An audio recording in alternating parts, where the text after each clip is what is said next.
Good morning and welcome to the greenhouse. I'm Marsh, I'm the mad gardener, and today I'm going to be giving you a nice tip, a few tricks, and a lovely little hack on how you can reuse your plastic water bottles once again.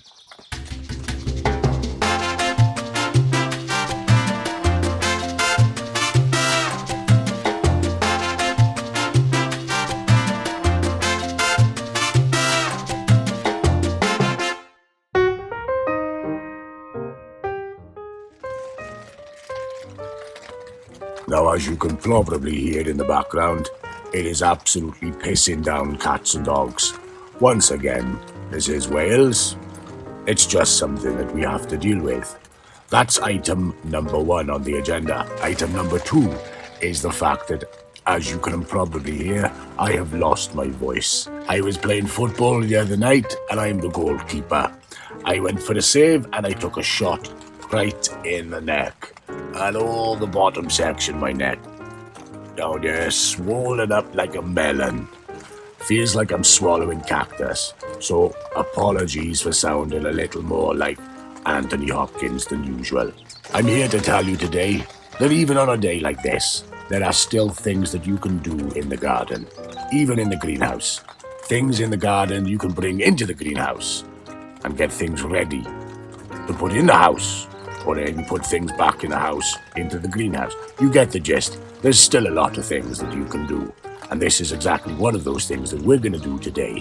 We're going to be taking this and turning it into this. I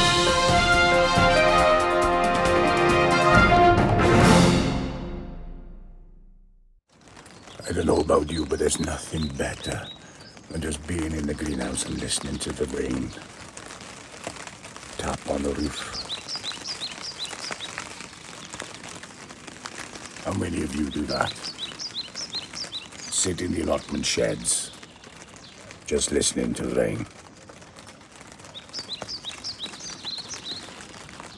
It's lovely. 0845 50 50. Call now for a good time. Fucking hell, it hurts. Right. Let's get on with this. This is how you do it.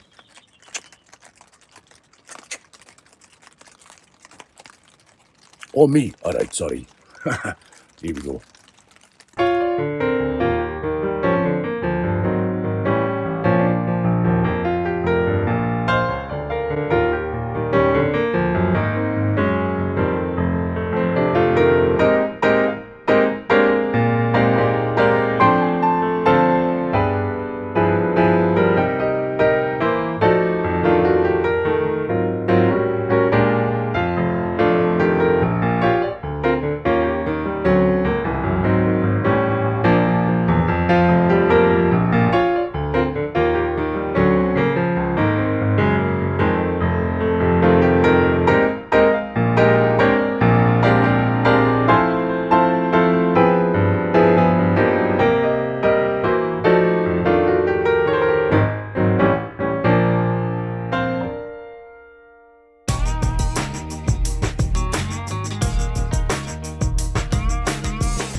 Right, for this next section, we've had to come indoors because I do not have elastic turkey in the shed, in the greenhouse.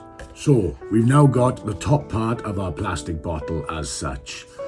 Now, this is where we need the elastic turkey because we need to use the soldering iron. Now, you can do this with a sharp implement, but if you do have a soldering iron, it may give you a little bit more of a tidier finish when you need to do the next process. Obviously, you're not going to poke any holes through your own fingers. So, remove the cap like so. Put the bottle to one side. Now, this is the part that you want. This cap anyway. Now take your soldering iron and very gently make a hole through the center of the cap.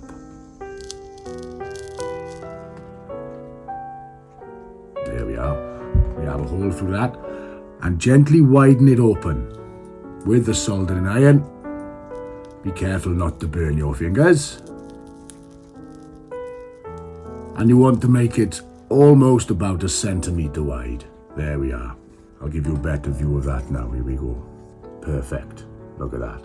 So, now, replace the cap on the bottle like so. As you can see, we have the bottle and the cap connected. Now, take your soldering iron once more, and around the base, well, it would be the old top, but it's now the bottom this is going to be. So, around the old top there, let's call it that way. You need to pierce a number of holes, like so.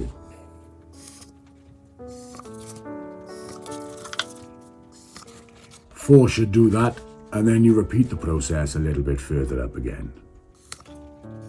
Probably using 5 this time, as it's a slightly wider circumference on this bottle.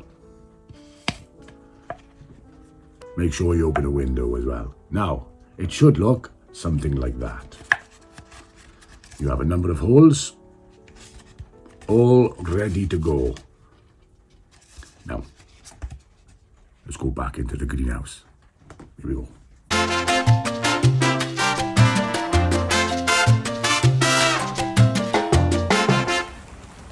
Look at it, horrible weather. Stinking, innit? My freshly cut chin's getting wet. To be honest, I feel cold now without this beard. Still. I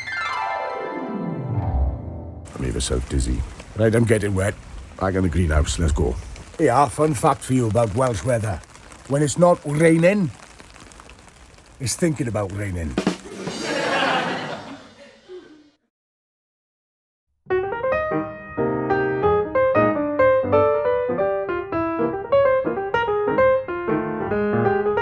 Oh, hey you there, guy.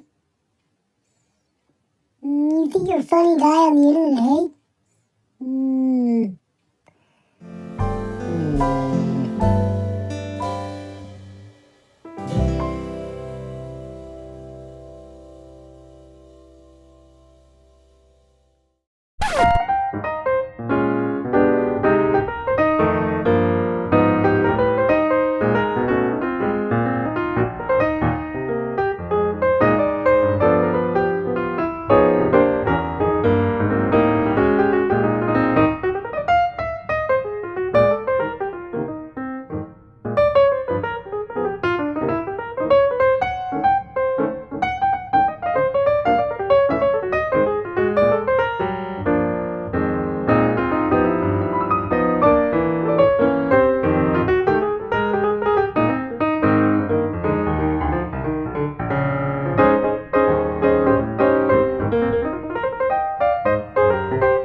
Well, look at that. Not a bad little start. Something you can put on your windowsill in the house. You can tuck away in the greenhouse. You can put to one side. Give it a little bit of sunshine and that will feed itself Don't forget to refill the water every few days or so. That will always be good for the plants. Now, if the water does turn a little bit, it's because you've got dye within the actual sock or the cloth that you have used. Don't worry too much about that. Just empty it out as it goes. As you see, the water will filter down as well. Once you have moistened this area here, it will drip down, but eventually that will then absorb the moisture and draw it back up into this. We have an airtight seal, so therefore it will draw the water in, and that'll stay nice and moist. I think there's a bok choy. Something you can put in your house. Reusing, repurposing those plastic bottles. Once again, they are brilliant, aren't they? Saves them being thrown in the water, out into sea. Grow something good inside them. Lovely. I'm off to make a few more of these. Fantastic.